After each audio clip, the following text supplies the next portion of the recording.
কেউ যদি আমাকে বলে তোমার ফেভারিট খাবার কী, তাহলে আমার একই কথা, আইসক্রিম আইসক্রিম এবং আইসক্রিম। এত আইসক্রিম যার ফেভারিট, সবসময় কি কিনে খাওয়া সম্ভব?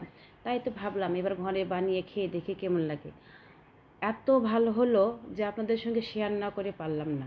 আইসক্রিম বানানোর জন্য প্রথমে আমি আগে থেকে জাল করা দুধ নিয়ে নিচ্ছি।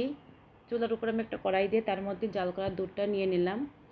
এখন এই দুধটা আমি জাল দিয়ে বেশ ভালো করে উতলিয়ে নেব। কিন্তু জাল দেওয়ার আগে ঠান্ডা দুধের সাথে আমি কিছুটা কর্নফ্লাওয়ার মিশিয়ে আলাদা করে রেখে দিচ্ছি। আপনি এভাবে আইসক্রিম বানিয়ে খেয়ে দেখবেন, তাহলে আপনি আর একবারও বাইরের আইসক্রিম খাওয়ার কথা মাথায় আনবেন না। আজকে আমি এভাবে বানাইলাম, এরপরে আমি আরও বিভিন্ন রকম আইসক্রিম বানিয়ে খাবো এবং নিশ্চয়ই আপনাদের সঙ্গে শেয়ার করব। দুধটা যখন জাল দিয়ে উতলে উঠবে, তখন এখানে আমি দিয়ে দিব যে কর্নফ্লাওয়ারটা গুলিয়ে রেখেছিলাম, সেই কর্নফ্লাওয়ারটা। আর এটা ঠিক, দুধ জাল দিতে দিতে চারদিকে যে মালাইটা হবে, সেই মালাইটা আপনি অবশ্যই সুন্দর করে আবার তুলে তুলে দুধের মধ্যে মিশিয়ে দিবেন। এখানে আমি দিয়ে দিলাম পরিমাণ মতো চিনি। একটা সুবিধার বিষয় যে আপনি আইসক্রিম খাওয়ার ক্ষেত্রে বাজারের আইসক্রিম চিনি যেভাবে থাকে ওইভাবেই মিষ্টিটা আপনার খেতে হবে। আর ঘরের আইসক্রিম আপনি আপনার পছন্দ অনুযায়ী মিষ্টি দিয়ে দিতে পারেন।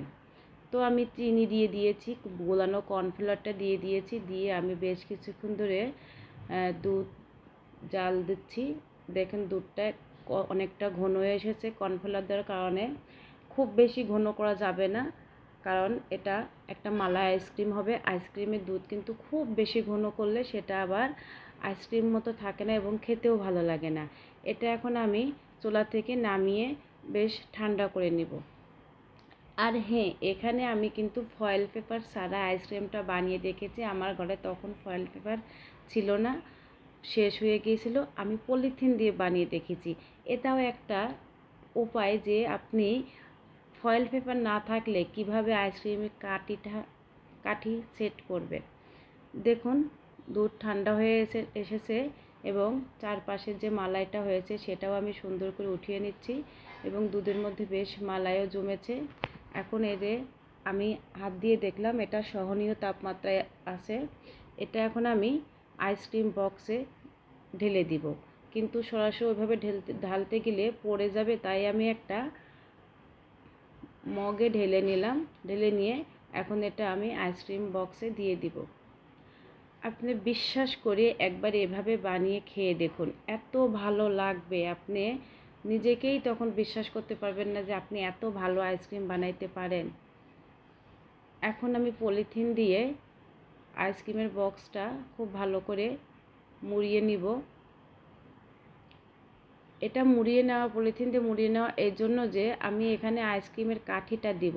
এমনি যদি আমরা শুধু কাঠি দেই তাহলে দুধ যেহেতু নরম আছে কাঠিটা এদিক ওদিক সরে যাবে। আর পলিথিন দিয়ে এটা মূলত দিতে হয় ফয়েল পেপার দিয়ে। আমার ফয়েল পেপারটা শেষ হয়ে গিয়েছে, সো আমি পলিথিন দিয়েই দিচ্ছি।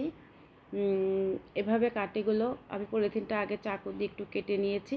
এখন এভাবে কাঠিগুলো ঢুকে দিলাম, আমি দিয়ে সারা রাত রেখে দিব। রেখে দেওয়ার পরে দেখুন সকালে আমার আইসক্রিম রেডি হয়ে গিয়েছে। 2 থেকে 3 মিনিট পরে টান দিলে আইসক্রিমটা এমনি উঠে আসবে। আল্লাহ হাফেজ।